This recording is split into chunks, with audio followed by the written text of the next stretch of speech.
안녕하세요, 저스티스입니다. 이번 시간에는 요나라 편에서 간단히 언급한 전현의 맹에 대해서 조금 더 알아보도록 하겠습니다. 여러분 재밌게 보시고 좋아요와 구독 눌러주시면 감사하겠습니다. 당나라가 멸망한 후 펼쳐진 오대는 난세로 유명한 시기였습니다. 이 난세를 정리하며 960년 송나라를 건국한 사람이 태조 조광윤이며, 그는 재위기간 동안 남중국을 대부분 평정하였고 북한과 요나라만 남겨둔 채 976년 사망하였죠. 그 뒤를 이어 즉위한 동생 조광의는 태조와 비견될 정도로 뛰어난 인물로 형의 과업을 이어받아 979년 북한을 멸하며 송왕조의 기틀을 잡았습니다. 하지만 요나라에게 빼앗긴 연운 16주를 되찾기 위하여 노력하였음에도 불구하고 986년 기구관 전투에서 패하는 등 요나라 정벌은 계속해서 실패하였죠. 결과적으로 태종 후기에 요나라와 송나라의 경계는 지금의 산시, 허베이, 부간으로 정해졌으며 태종은 결국 요나라를 정벌하지 못한 채 997년 사망하였습니다. 이후 태종의 아들 진종 조항이 즉위하였는데, 전현의 맹은 이 시기에 일어난 사건으로 1004년 요나라 성종과 태후가 직접 군대를 거느리고 대거 남진했고 정주가 가장 먼저 표적이 되었습니다. 정주는 수비의 요충지로 이곳이 무너지면 하북 방어선 전체가 붕괴되어 수도 카이펑이 바로 노출되는 중요한 곳이었죠. 당시 재상 구주는 진종에게 난국을 타개할 대책을 제시하였는데, 그것은 황제가 직접 전주로 가서 친정에 나서야 한다는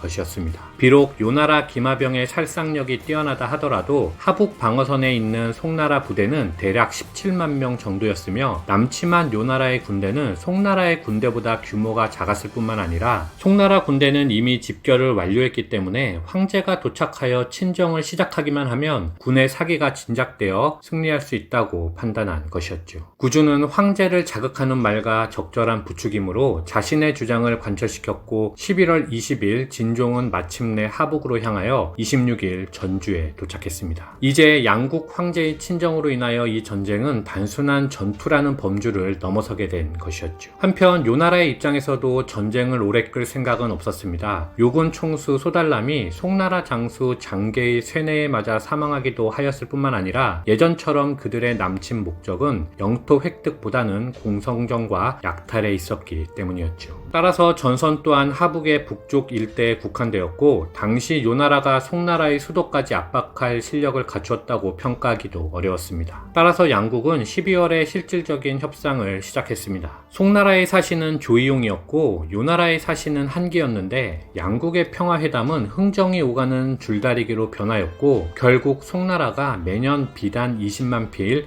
은 10만 양을 요나라에게 세패로 주고 그 대가로 요나라의 철수를 받아내게 되면서 맹약이 성립하였죠. 송나라는 천자의 관념에 비춰볼 때 천혜의 지리적 요건을 갖춘 풍요로운 대국이 보잘것없는 서국에게 약간의 군비를 보태주는 것은 굴욕 외교가 아니라 대국의 너그러운 태도라고 생각했습니다. 1000년 전에도 이미 한족이 이런 선례를 열었으니 이는 대국이 소국에게 베푸는 작은 아량에 불과하다고 믿은 것이었죠. 이렇게 맹약을 맺은 양국은 실제로 약 1세기 동안 비교적 조용한 형세를 이어가게 됩니다.